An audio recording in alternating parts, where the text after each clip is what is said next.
Hey guys, so finally back to making a video. It's been too long. I think it's been like 3 years since my last one. I've got it all set up here. But first of all, I finally got my house sorted, and this is the kitchen. This was the first thing I'd renovated because the previous one was really old. So I think we got the keys in October, November last year, and the kitchen was actually finished in, I think it was Feb or March time. So yeah, we've been here a while. We moved in the summer when it was getting hot. So yeah, got a big fridge in. Got all of this done. Had the island in. The tiles were already in. I didn't do the tiles, so there was this massive decoration on the floor anyway. It was perfect to build an island on top. So that was what I did. So yeah, got the skylight up there. It's been raining quite a lot past few days. Got the little ones' toys, bifolding doors out to go outside. And then this is the living room space where we spend most of the day. Had the whole back wall done. It was a plain wall before when we moved in. So I had the TV fitted, had the cupboards made, got some decoration pieces in. I did have a baby boy 2 weeks ago, so family members brought some balloons in. We had a party last week. They brought some gifts and everything. So yeah. I'm gonna have to set the stand on top of a chair as the island's too high for my camera stand. So let me just set this here. So yeah, had to bring the folders back as that is a staple in my videos. So yeah guys, haven't really been doing much. If you've been following me on Instagram, past 2 years I didn't really do too much collecting wise. This year at the beginning I did buy quite a few bits to move on, but nothing noteworthy to make a video for. It wasn't like anything special that I haven't shown before, so I just didn't want to make videos just for the sake of it more than anything. But I've just purchased something in the past couple of weeks which I think deserves a video, and a lot of people have messaged me over the past couple of years to say when I'll be making a new video. So yeah, let's get started. So this first purchase I made quite a few months ago. I did show it off on Instagram. If I remember correctly, it was just under £1,000,000 yen. Came with some pencils, as you can see. Let's get the focus in. So Tamamushi University, you know where it's going. So, got some stickers here.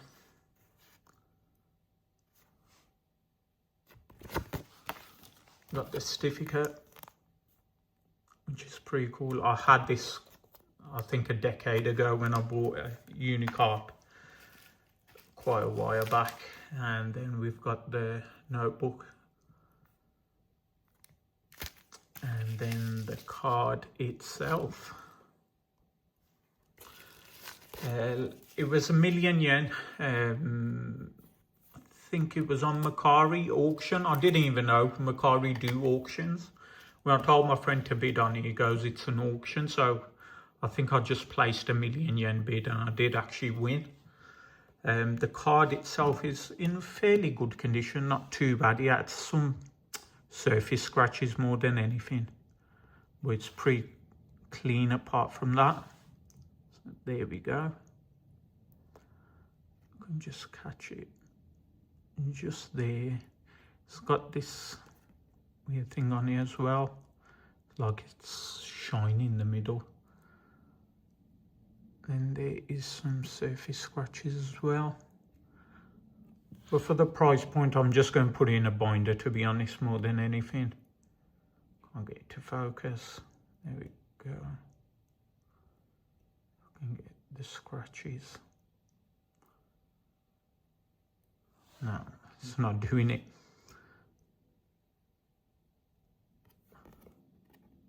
The back was fairly clean as well.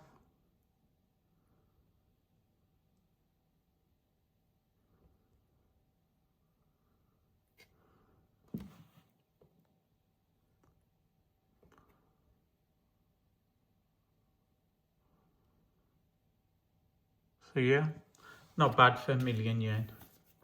As you can't get much these days, especially how things have gone crazy.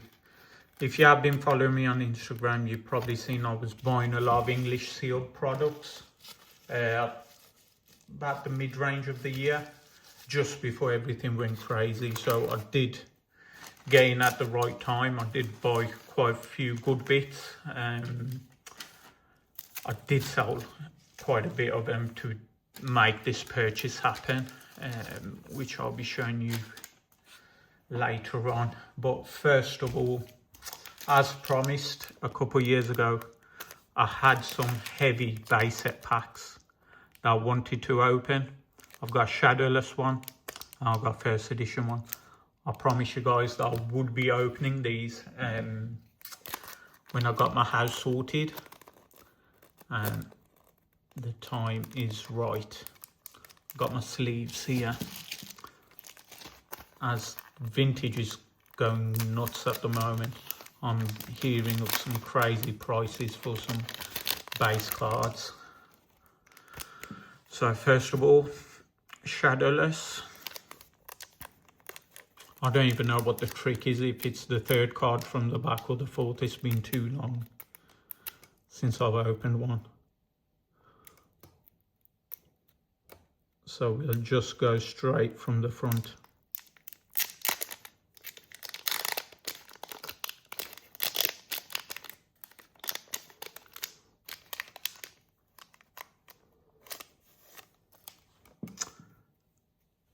So let's just tilt this down a little bit. I've got some dents right there. It's from a pack from 1999, so at least the front card's a little damaged. So we got Nidoran. Hopefully the second card isn't damaged. Nope. So it's Vulpix.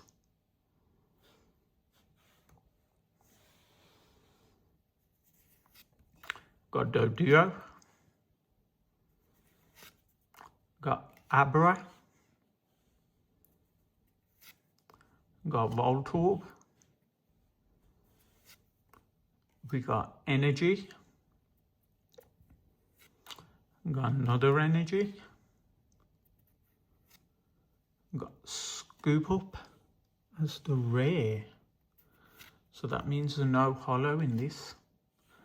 Ivysaur, Poker Flute, and Raticate. So that's interesting. I did weigh this out. I've had this sealed for ages and the weight was 21.21. Very weird, but that's what happens. Got a scoop up. Hopefully the base set first edition packet is a holo. Be devastated if it's not.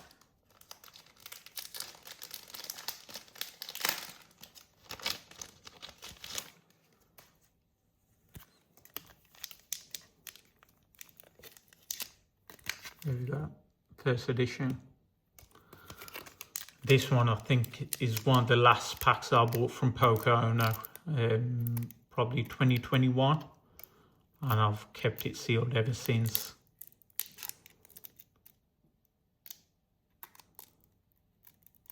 Trying to get this pack.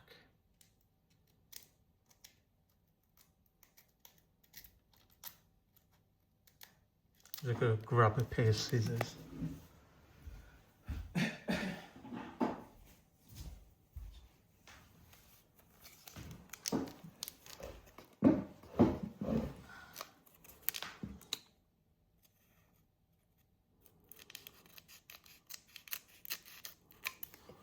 There we go.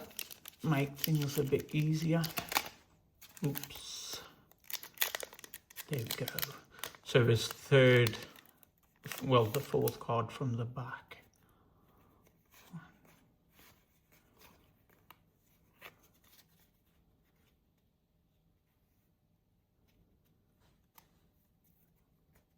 So we've got plus power. It's a bit weird seeing the trainer for the first card. We've got Dugong.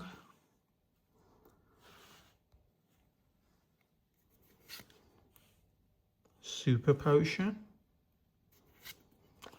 Energy. We've got Caterpie. We've got Switch.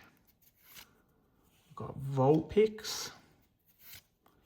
We got Energy. Oh, Voltorb. Chop. And we got a Ninetales. The second there, I thought we had the Charizard, but there we go, we got Ninetales. Centering top to bottom is pretty off, but that's pretty cool. Getting a first edition holo. For some reason I noticed that the back was a bit of a different colour as well. It's a bit of a lighter colour, isn't it? A bit weird. Yeah, that's pretty cool. Don't think I'll be getting any more first edition packs anytime soon. Pokemon hasn't sold any in a long time. And that was the only person I used to buy them from. So yeah, there goes a 4-year wait to pull a Ninetales. That's pretty neat. Let's put that in a sleeve first. So this will probably get like an 8. There's some surface scratches on the back. Well, print lines more than anything. And the centering's super off. So I'm hearing PSA is super strict on grading cards at the moment. So I would not expect a 9 on that. So let's get this all out the way for the main purchase. Let's bring this out first. That might give you an idea what it is.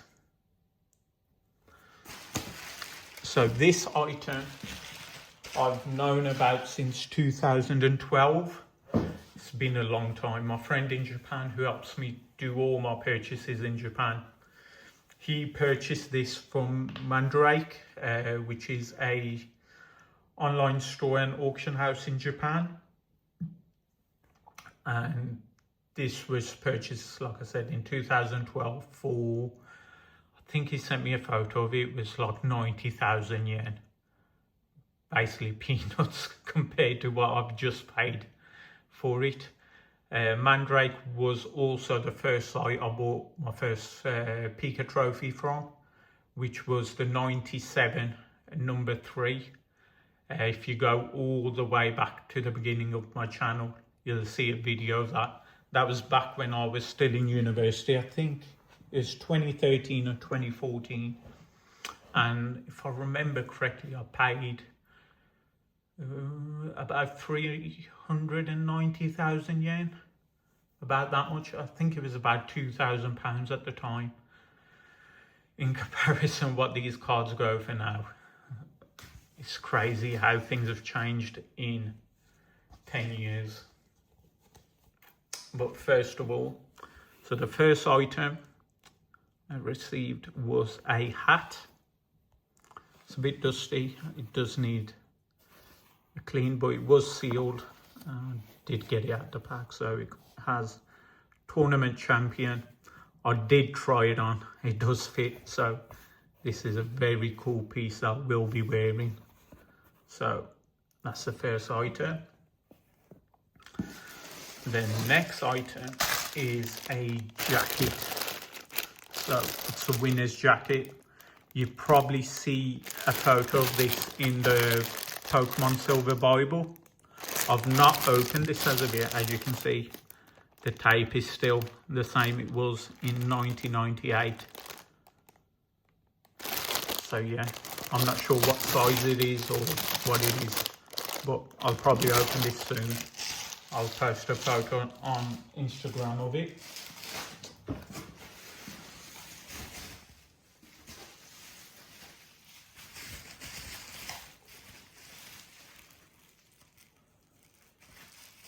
So my friend also sent me back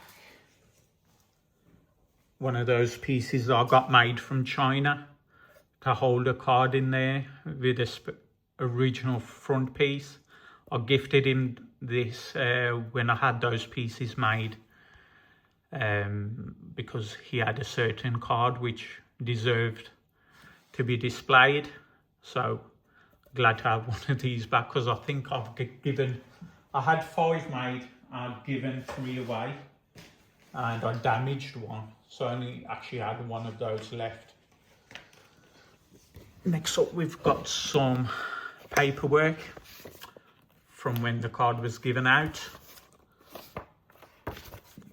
So it was from 26th of April 1998, and it's the Lizardon Mega Battle. So the second tournament.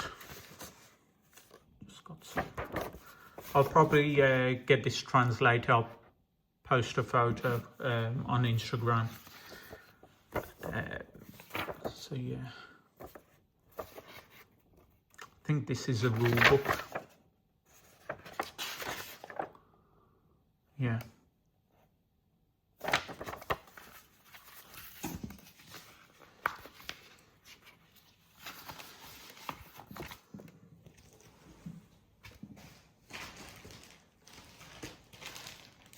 Sent a cool Japan Pokemon Center bag. I've got loads of these in storage, loads of different designs.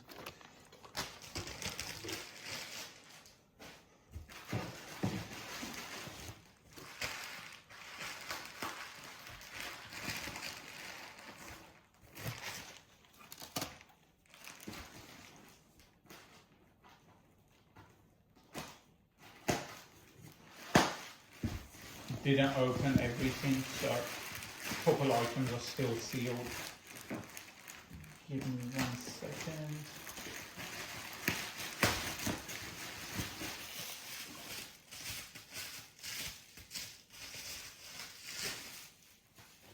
We have the original case. It is gold. It's got the original stickers on the screws, so this can go right here. For some reason it doesn't fit. This is made for that, but unless this is the Neo holder.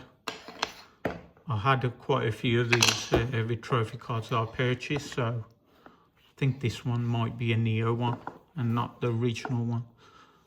I'll have to dig one out. So unless my friend sent it. No, don't think he sent the original black holder for it. So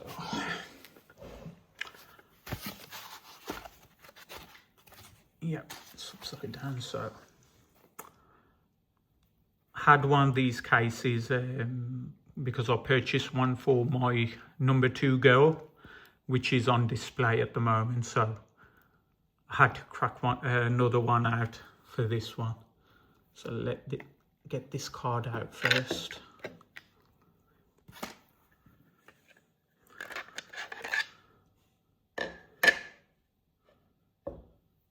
Make some space.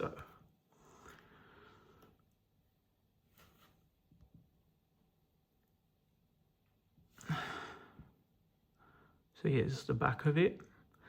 It's a pretty clean card. I did speak to my friend. I did mention him. I may consider sending it again because the images he sent me originally, the card looked really clean. I thought I might try for 10, but when I got it, I inspected it. There are a few bits of silvering on the front, on the corner, so I'll probably just leave it as it is. But without further ado, it is a #1 trophy card from 1998, Lizard and Mega Battle. Just look at that pop.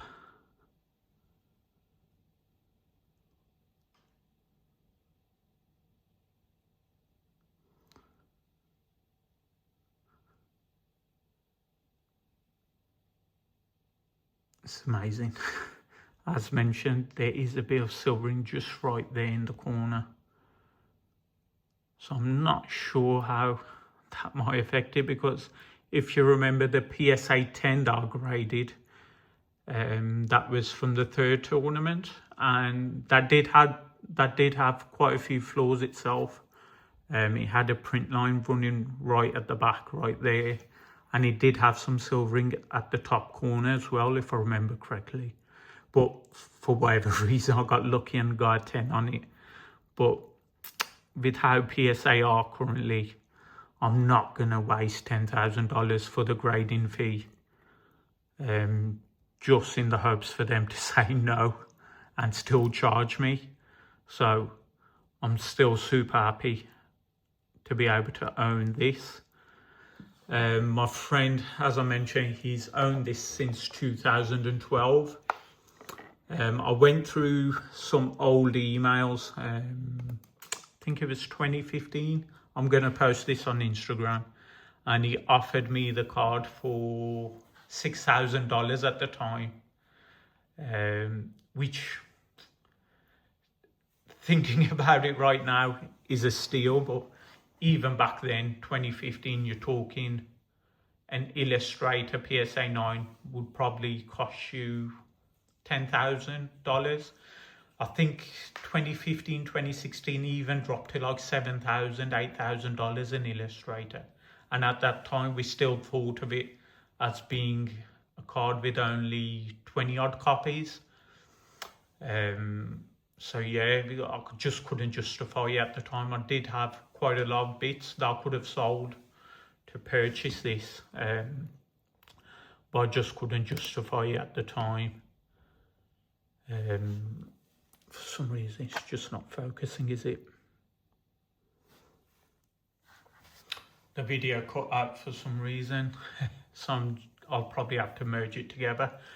But yeah, only reason the deal went through at this moment in time was my friend was actually selling a few bits to a Chinese collector, and what happened was he lay slip that he owns this, and that guy just made offers after offers, and my friend actually promised to give me first refusal on this whenever he sold it.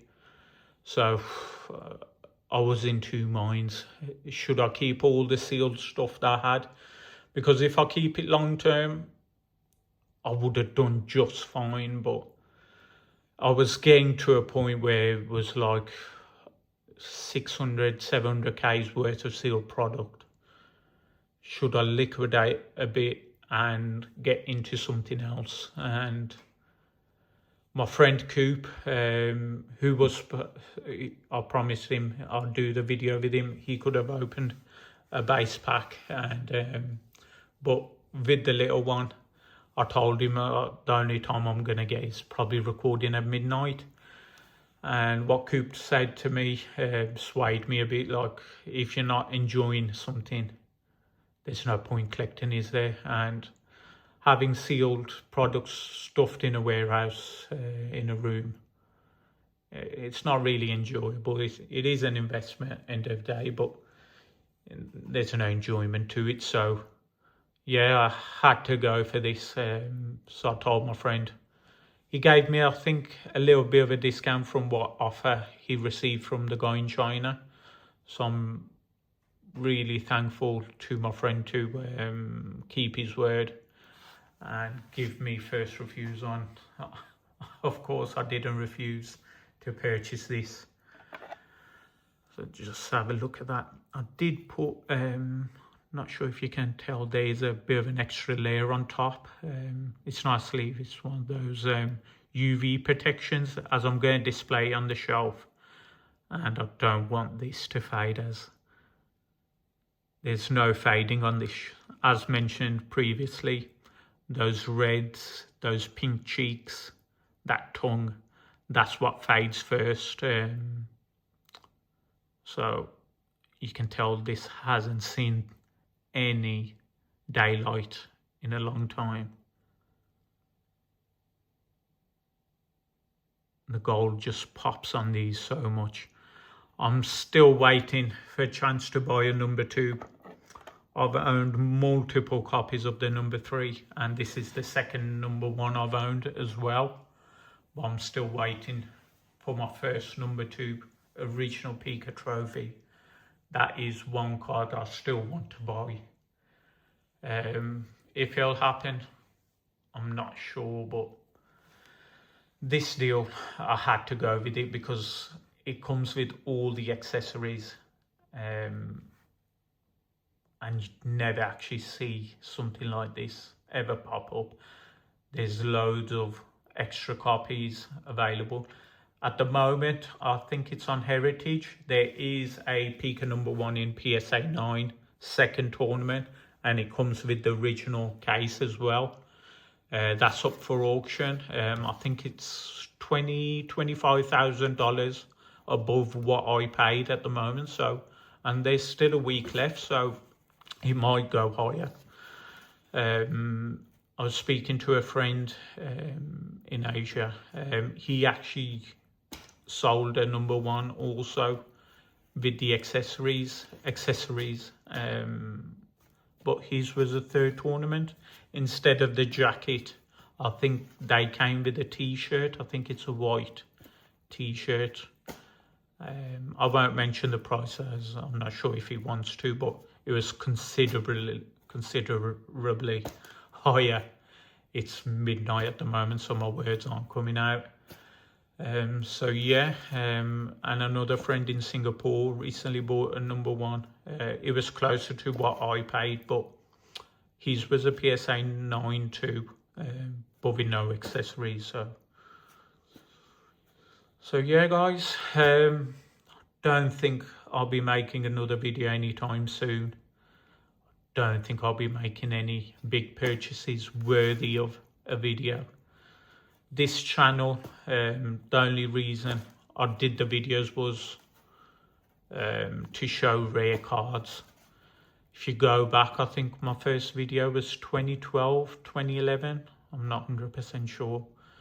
But at the time, I think my first video was showing off crystal PSA 10 cards, as PSA wasn't really a big thing back then.